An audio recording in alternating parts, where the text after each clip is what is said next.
वैसे जरूरी नहीं है, लेकिन वीडियो को लाइक या फिर डिसलाइक कर दिया करें। मूवी का स्टार्ट होता है 1899 में, जहाँ पर न्यूयॉर्क में रहने वाले हम डॉक्टर एलेक्स को देखते हैं, जो कि एक यूनिवर्सिटी में मैकेनिक्स और इंजीनियरिंग पढ़ाते हैं। इसके अलावा वो एक जीनियस इन्वेंटर भी थे। असल में डॉक्टर एलेक्स पर जुनून सवार था कि वो टाइम ट्रेवल के कॉन्सेप्ट को प्रूव करके दिखाएं, लेकिन एलेक्स के फ्रेंड का मानना था कि उसे एक बड़ी कंपनी में इजीली जॉब मिल सकती है। लेकिन एलेक्स किसी के अंडर जॉब करने वाला नहीं था, बल्कि वो तो अपने इन्वेंशंस पर काम करना चाहता था। एलेक्स की एक फियांसी भी होती है जिसे वो बहुत प्यार करता है, और आज भी वो अपनी फियांसी से मिलने ही जा रहा था, जहाँ पर रास्ते में उसकी नजर एक बंद पड़ी खराब गाड़ी पर पड़ती है। क्योंकि उस टाइम में गाड़ियाँ बहुत कम थी, इवन ना होने के बराबर। फिर उस गाड़ी का ड्राइवर गाड़ी को ठीक करने में कामयाब हो जाता है, लेकिन वो हमेशा की तरह गाड़ी की ब्रेक्स को लॉक करना भूल गया था। लेकिन इससे पहले कि वो गाड़ी किसी को कुचलकर किसी की जान लेती, तब एलेक्स बिल्कुल ठीक टाइम पर उसके ब्रेक्स को लॉक कर देता है। इसके फौरन बाद एलेक्स अपनी फियांसी से मिलता है। वो दोनों एक साथ बहुत अच्छा टाइम स्पेंड करते हैं, लेकिन अचानक से एक चोर आकर उन्हें लूटने की कोशिश करता है, और इसी कोशिश में वो एलेक्स की फियांसी को मार डालता है। अब एलेक्स ये देखकर काफी टूट जाता है। वो अपनी फियांसी को खोने का दुख बर्दाश्त नहीं कर पाता, इसीलिए वो डिसाइड करता है कि वो टाइम मशीन बनाएगा, जिससे वो अपनी फियांसी की लाइफ को पूरी तरह से चेंज कर देगा। उसके पास टाइम में ट्रेवल करके उसकी मौत को रोक कर। तो वो ऐसा करने के लिए दिन रात मेहनत करता है, और फिर फाइनली 4 साल बाद 1903 में वो एक टाइम मशीन इन्वेंट करने में कामयाब हो जाता है। लेकिन इस इन्वेंशन के बारे में वो अपने बेस्ट फ्रेंड को भी नहीं बताता, जो कि हमेशा एलेक्स के लिए फिक्रमंद रहता था। फिर एलेक्स टाइम वेस्ट किए बगैर फर्स्ट टाइम उस मशीन को एक्टिवेट कर देता है, जिससे वो पीछे के टाइम में यानी पास्ट में 1899 में ट्रेवल करता है, जहाँ पर वो अपनी फियांसी को जिंदा देखकर बहुत खुश होता है। लेकिन इससे पहले कि वही एक्सीडेंट रिपीट होता, वो अपनी फियांसी को वहाँ से दूर ले जाता है। अब यहाँ पर एलेक्स इन्वेंटर होने के बावजूद भी टाइम और स्पेस की एक स्टेटमेंट को भूल गया कि एक बार जो हो गया उसे बदला नहीं जा सकता, यानी किसी भी टाइम को हम चेंज नहीं कर सकते। और होता भी कुछ ऐसा ही है। जब एलेक्स अपनी फियांसी को प्रपोज करने के लिए फ्लावर्स लेने जाता है, तब वही गाड़ी जिसकी ब्रेक ड्राइवर हर बार लॉक करना भूल जाता है, उसकी गाड़ी फिर से खराब हो जाती है। लेकिन अचानक से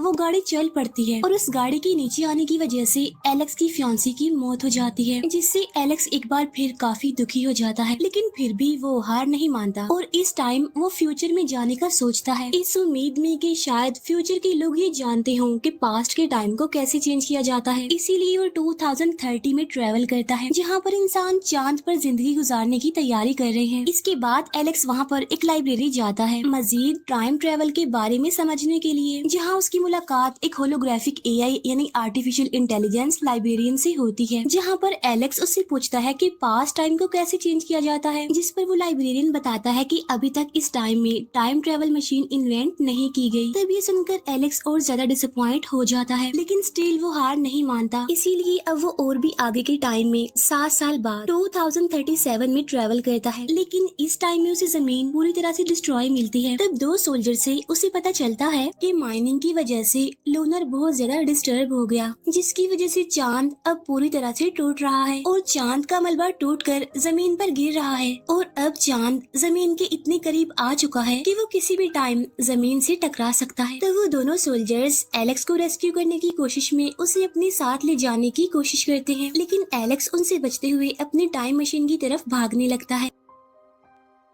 वो जमीन की डिस्ट्रक्शन का शिकार होने ही वाला होता है कि बचने की कोशिश में जल्दबाजी में वो मशीन को अननोन सेटिंग पर ट्रिगर कर देता है, लेकिन अचानक से एक झटका लगने की वजह से वो बेहोश हो जाता है, जिससे अब उसकी मशीन लाखों साल आगे जाकर ट्रेवल करने लगती है, जहाँ पर जमीन डिस्ट्रॉय होने के बाद अपनी नॉर्मल हालत में वापस आते हुए भी दिखाई देती है। इसके बाद जब एलेक्स को होश आती है, तो वो और आगे जाने से पहले ही मशीन को ऑफ कर देता है, लेकिन तब तक एलेक्स 8 साल आगे के टाइम में आ चुका था। अब क्योंकि वो काफी इंजर्ड भी था, इसीलिए वो वहीं पर बेहोश हो जाता है। फिर एलेक्स की जब आंख खुलती है, तो खुद को एंशिएंट कम्युनिटी के बीच में पाता है, और वो लोग एलेक्स की लैंग्वेज को समझ नहीं पा रहे थे, जहाँ पर वो एलेक्स को उनके लिए खतरा समझते हुए उसे मारने का डिसाइड करते हैं। लेकिन एक लड़की मारा जिसने एलेक्स की जान बचाई थी, उसे एलेक्स की लैंग्वेज आती थी, क्योंकि वो एक टीचर थी, जिसकी वजह से वो एंशिएंट सिविलाइजेशन के बारे में भी जानती थी, जिसकी वजह से वो एलेक्स को उसकी कम्युनिटी के लोगों से बचा लेती है। जहाँ पर एलेक्स एलेक्स मारा को बताता है कि मैं पास्ट टाइम से आया हूँ, लेकिन मारा इस बारे में अपने लोगों को नहीं बताती क्योंकि वो जानती थी कि उसकी कम्युनिटी के लोग उसकी साइंस को नहीं मानेंगे, जिसकी वजह से वो एलेक्स को कोई एलियन समझकर उसे मार देंगे। अब मारा से कुछ देर बात करने पर एलेक्स को इस कम्युनिटी के बारे में और जानकारी मिलती है, जो जमीन पर चेंजिंग्स होने की वजह से एंशिएंट लोगों की तरह माउंटेन्स और रॉक्स पर अपना घर बनाकर रहने लगे, जिनका रहन सहन 21st सेंचुरी के लोगों से बिल्कुल अलग था। रात को एलेक्स देखता है कि इंसानों ने चांद का क्या हाल कर दिया है। यहाँ पर एलेक्स की दोस्ती हो जाती है मारा के छोटे भाई से, और मारा के भाई को एलेक्स की वॉच बहुत पसंद आ जाती है, इसीलिए एलेक्स उसे वो वॉच दे देता है उसके पास रखने के लिए। लेकिन उसी रात एलेक्स को एक डरावना और काफी अजीब सा ड्रीम आता है कि उसे जंगल से कोई अजीब सा क्रिएचर पुकार रहा है, और जब वो एक काफी बड़े क्रिएचर जैसे दरवाजे से एंटर करता है तो उसकी आंख खुल जाती है। हैरान कर देने वाली बात तो ये है कि सेम यही वाला ड्रीम मारा के भाई को भी आया। तो मारा एलेक्स को समझाने की कोशिश करती है कि ये डरावना सा अजीब सा ड्रीम हर रात हर इंसान को आता है यहाँ पर। इसके बाद वो लोग दोबारा से सो जाते हैं। नेक्स्ट मॉर्निंग मारा एलेक्स को कुछ बिल्डिंग्स के मलबे दिखाती है, और ये सारे मलबे एलेक्स के टाइम के ही थे, यानी पास्ट टाइम के, और ये मलबा न्यूयॉर्क के किसी मीनार का था। फिर मारा एलेक्स से पूछती है कि तुम पास्ट टाइम से इस टाइम में क्यों आए हो, जिस पर एलेक्स उसे सारी बात बता देता है कि मैंने अपने टाइम में अपने एक बहुत ही खास और करीबी इंसान को खो दिया, जिसकी टाइम को चेंज करने के लिए मैंने इतना लंबा सफर तय किया। इसके बाद मारा एलेक्स को उसकी टाइम मशीन की जगह पर लेकर जाने लगती है। अब यहाँ पर एलेक्स ने एक बात नोट की थी कि इस कम्युनिटी में कोई भी बुरा इंसान नहीं था, जिसके जवाब में मारा कहती है कि हाँ, अब बुरे इंसान हमारी कम्युनिटी में नहीं है। इसके बाद एलेक्स फाइनली अपनी टाइम मशीन तक पहुँच जाता है, इसीलिए वो फौरन अब अपनी टाइम में जाने के लिए कोशिश करता है, जहाँ पर मारा एलेक्स से रिक्वेस्ट करती है कि प्लीज मेरे भाई को भी तुम अपने साथ अपने टाइम में ले जाओ। लेकिन इससे पहले कि एलेक्स उसे कुछ कह पाता, वहाँ पर जोरों से ढोल बजने की आवाजें आने लगती हैं। असल में ढोल का ये बजना किसी खतरे के करीब होने का साइन था। तब मारा अपने भाई को बचाने के लिए जल्दी से उसकी तरफ भागने लगती है। तब एलेक्स भी उसके पीछे पीछे भागने लगता है, और तभी हम वहाँ पर उस खतरे को देख लेते हैं, जो कि काफी खतरनाक क्रिएचर था, जो कि आधी तो इंसानों जैसी थी और वो जमीन के नीचे रहते थे। अब क्योंकि इनकी आईज बहुत सेंसिटिव होती हैं, इसीलिए वो रात के टाइम में ही बाहर निकल कर लोगों पर अटैक करते हैं। और खतरे वाली बात तो ये है कि ये कम्युनिटी के लोगों को खाकर सरवाइव करते थे। उनमें से एक क्रिएचर एलेक्स के पीछे पड़ जाता है, लेकिन उस कम्युनिटी के लोग एलेक्स को बचा लेते हैं। लेकिन लास्ट में वो क्रिएचर मारा को लेकर जमीन में धंसते हुए अपने घर चले जाते हैं। अब यहाँ पर एलेक्स मारा को बचाना चाहता था, लेकिन उस कम्युनिटी यानी उस कबीले का कोई भी इंसान एलेक्स की हेल्प करने को तैयार नहीं था, क्योंकि उनके मुताबिक वो क्रिएचर्स बहुत ज्यादा पावरफुल है और ये कबीले के लोग उन क्रिएचर्स के सामने नहीं टिक पाएंगे।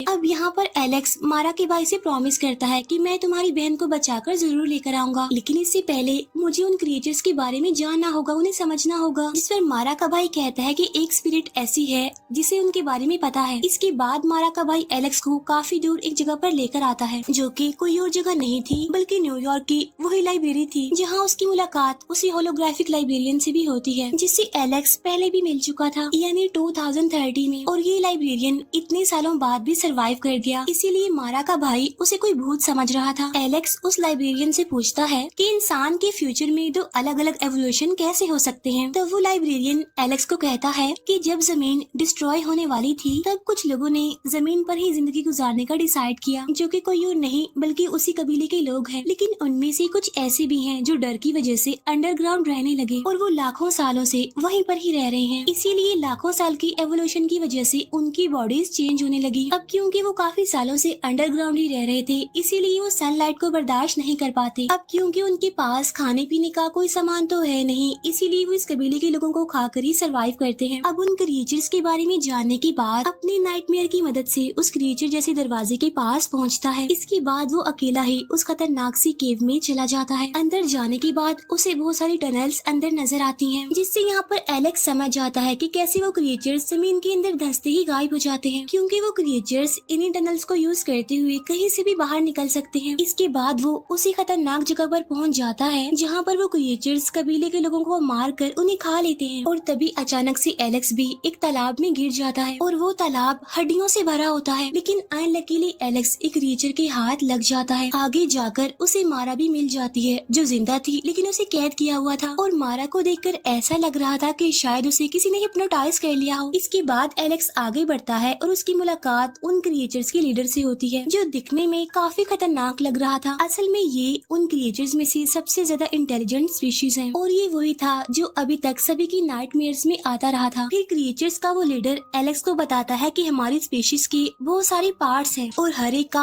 अपना एक रोल है, और जो हम में से इंटेलिजेंट है उनके पास ये पावर है कि वो किसी के भी ब्रेन को कंट्रोल या फिर रीड कर सकते हैं। इसीलिए तो उसे ऐसा लगा कि मारा को किसी ने हिप्नोटाइज कर लिया है। फिर क्रिएचर्स का वो लीडर बताता है कि हमारा दूसरा ग्रुप ऐसा है, यानी जो कम इंटेलिजेंट है, यानी जिनका सामना तुमसे अब तक हो चुका है, यानी जो शिकार करते हैं। तब ये सुनकर एलेक्स को काफी गुस्सा आता है कि तुम अपने ही स्पीशीज को हंट कर रहे हो। तब ये बात सुनकर क्रिएचर्स के उस लीडर को काफी गुस्सा आ जाता है और वो एलेक्स को गले से पकड़ लेता है और वो एलेक्स को समझाने की कोशिश करता है कि हम इविल नहीं हैं, बल्कि हमें तो ऐसा करना पड़ रहा है सरवाइव करने के लिए। इसके बाद वो एलेक्स के माइंड को भी रीड कर लेता है और उसे समझाने की कोशिश करता है कि तुम चाहे जितनी मर्जी कोशिश कर लो, लेकिन पास्ट टाइम को नहीं बदल सकते और ना ही तुम अपनी फियांसी को दोबारा हासिल कर सकते हो, क्योंकि तुम्हारी फियांसी के मरने की वजह से ही तो तुमने अपनी सारी जिंदगी टाइम मशीन को बनाने में लगा दी, और अगर तुम्हारी फियांसी मरती ही ना तो तुम कैसे जाती पास्ट टाइम में उसे बदलने के लिए। यानी एलेक्स की पास्ट टाइम में ट्रेवल करने की वजह कोई और नहीं बल्कि उसकी फियांसी थी। अब यहाँ पर एलेक्स सारी बात समझ जाता है कि आखिर वो क्यों पास्ट टाइम को चेंज नहीं कर पा रहा, और क्रिएचर्स की उस लीडर के पास ही एलेक्स की वो टाइम मशीन होती है। अब यहाँ पर वो लीडर एलेक्स से कहता है कि तुम जल्दी से अपने टाइम में वापस चले जाओ, लेकिन एलेक्स की माइंड में तो कुछ और ही चल रहा था। वो टाइम मशीन को फ्यूचर की तरफ सेट करके मशीन के एक्टिवेट होते ही क्रिएचर्स के उस लीडर को खींच लेता है। अब यहाँ पर वो दोनों फ्यूचर में टाइम ट्रेवल करने लगते हैं और उन दोनों के बीच फाइट भी होने लगती है, लेकिन लास्ट में वो लीडर मशीन से बाहर लटक जाता है, जहाँ पर टाइम तेजी से चलने की वजह से अब वो बूढ़ा होने लगता है। वो देखते ही देखते स्केलेटन बनता है और फिर डिस्ट्रॉय हो जाता है, यानी कि खत्म हो जाता है। और जब एलेक्स मशीन को रोकता है तो वो खुद को कई और साल आगे पाता है, जहाँ पर वो देखता है कि जमीन प्लेनेट मार्स की तरह डिस्ट्रॉय हो चुकी है, जहाँ पर उसे सिर्फ वो क्रिएचर्स ही दिखाई दे रहे थे। तब ये देखकर एलेक्स समझता है कि शायद उन क्रिएचर्स ने उस कम्युनिटी के लोगों को मार दिया है और खा लिया है, और इसी वजह से जमीन अब पूरी तरह डिस्ट्रॉय हो गई। तब ये देखकर एलेक्स काफी परेशान हो जाता है, लेकिन अचानक वो डिसाइड करता है कि अगर वो पास्ट टाइम को चेंज नहीं कर सका तो कम से कम वो फ्यूचर को जरूर चेंज कर देगा। इसीलिए अब की बार वो उस टाइम में ट्रेवल करता है जहाँ पर वो क्रिएचर्स अब खत्म हो चुके हैं जमीन से। इसीलिए वो जाकर सबसे पहले मारा को रेस्क्यू करता है और फिर वो मशीन को एक्टिवेट करके उसके व्हील्स को अपनी उसी वॉच से जाम कर देता है, जिसकी वजह से वो मशीन अब खतरनाक वेव्स निकालने लगती है। लेकिन इससे पहले कि वो इन खतरनाक वेव्स की लपेट में आते या फिर वो उन क्रिएचर्स का शिकार होते तो वो जल्दी से वहाँ से भागने लगते हैं, लेकिन अब बहुत सारे क्रिएचर्स उनके पीछे पड़ जाते हैं, लेकिन वो फिर भी बचकर भाग रहे होते हैं और वो बहुत बार उन क्रिएचर्स का शिकार होने से बच जाते हैं, और बचते बचाते वो कम्युनिटी के लोगों की मदद से सरफेस पर आ जाते हैं। अब यहाँ पर उन क्रिएचर्स को खतरे का पता नहीं था। इसके बाद वो सारे क्रिएचर्स खतरनाक वेव्स की लपेट में आ जाते हैं, जिसकी वजह से अब वो हमेशा के लिए जमीन से खत्म हो जाते हैं। इसका मतलब ये था कि एलेक्स फ्यूचर को चेंज करने में कामयाब हो गया था, क्योंकि वो क्रिएचर्स तो अब जिंदा नहीं रहे थे, इसीलिए कम्युनिटी के लोग अब बहुत सालों तक जिंदा रह सकते हैं, और इसी वजह से शायद जमीन भी डिस्ट्रॉय होने से बच जाएगी। लेकिन फ्यूचर को चेंज करने के लिए एलेक्स को अपनी टाइम मशीन को सेक्रीफाइस करना पड़ा। अब यहाँ पर एलेक्स और मारा एक दूसरे को पसंद करने लगे थे, तो इसीलिए एलेक्स यहीं पर रहने का डिसाइड करता है ताकि वो मारा के साथ अपनी न्यू लाइफ का स्टार्ट ले सके। इसके बाद हमें एलेक्स का फ्रेंड दिखाया जाता है जो अभी भी 1903 में था, लेकिन अब क्योंकि काफी टाइम से एलेक्स के बारे में कुछ भी पता नहीं चला था, इसीलिए वो एलेक्स की यादों को भी हमेशा के लिए गुड बाय कह देता है, इस उम्मीद में कि शायद एलेक्स को वो मिल गया होगा जिसकी वो तलाश कर रहा था। और इसी के साथ ही ये मूवी यहीं पर एंड हो जाती है।